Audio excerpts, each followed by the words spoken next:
Good morning to everyone. Welcome to my YouTube channel. My name is Likith from EC department. Today's topic is Gauss law and its applications. Gauss law.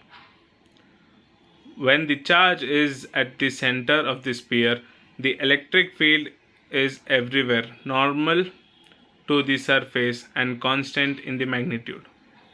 When the spherical surface and Q is placed in the center of it, the positive charge Q is surrounded by an imaginary sphere of radius r. The total electric flux through the closed surface of the sphere is shown in the equation, where integral closed integral E a d cos theta.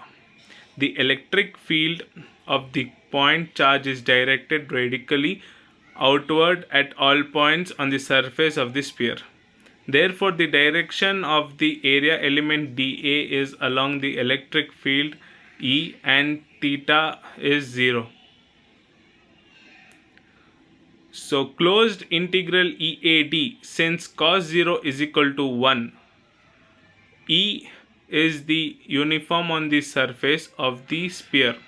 Substituting, the closed dA is equal to 4 pi r square and E becomes 1 by 4 pi E naught Q by R square. So we'll get, after the substitution, we'll get is equal to Q E naught. This is the equation of Gauss law. Discussion of Gauss law. The total electric flux through the closed surface depends only on the edges enclosed by the surface, and charges present outside the surface will not contribute to the flux and the shape of the closed surface, which can be chosen directly. The total electric flux is dependent on the location of the charges inside the closed surface. This imaginary surface is called as Gaussian surface. The shape of the Gaussian surface to be shown depends on the type of the charge contribution and the kind of symmetric existing in that charge configuration. The electric field is spherically symmetric or a point charge. Therefore, a spherically Gaussian surface is chosen. Cylindrically and parallel Gaussian surface can be chosen for other kinds of charge configurations. The electric field is due to the charge present inside and outside the Gaussian surface, but the charge denotes the charge which lie inside the Gaussian surface too. The Gaussian surface cannot pass through an discrete charge, but it can pass through the continuous charge distributions. It is because very close to the discrete charge, the electric field is not well defined. Gauss's law is another form of Coulomb's law. It is also applicable to change the motion. Because of the reason, Gauss's is treated as much more than the general than Coulomb's law.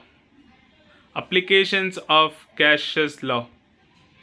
Consider an electric field infinity long straight wire having uniform linearly charged density lambda. Electric field due to the infinity long charged wire. Let P be the point located at the perpendicular distance and R be the wire. The electric field at the point P can be found using Gauss law. We can choose two small charges elements like A1 and A2 on the wire where we are small distance from the point P. The resultant electric field due to two charge elements points radically away from the charged wire, and magnitude of the electric field is same at the point on the circle of the radius. You can see in the figure.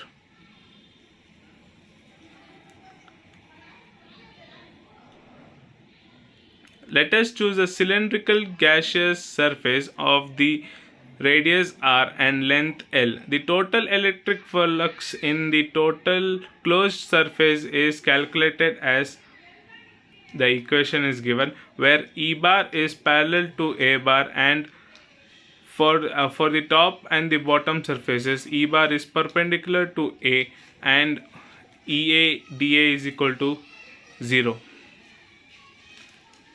Electric field due to uniformly charged spherical shell. This is another example application. Consider a uniformly charged spherical shell of the radius r and total charge q. The electric field at the points outside and inside the sphere is found using Gauss law.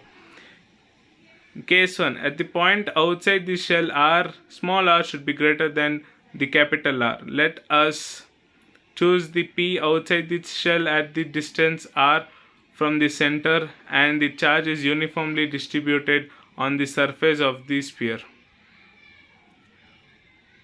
You can see in the figure. For the points outside the sphere, a large spherical Gaussian surface is drawn concurrent with the sphere. For the points inside the sphere, the spherical Gaussian surface is smaller than the sphere is drawn. We can choose a spherical Gaussian surface, radius r is chosen, and the total charge is enclosed. This Gaussian surface q. Applying Gauss law by equation, the electric field E and dA point in the same direction outward normal at all the points of the Gaussian surface. The magnitude of E is along the same at the point due to the spherical symmetry of the charge distribution. Thank you. Please like, share and subscribe my channel.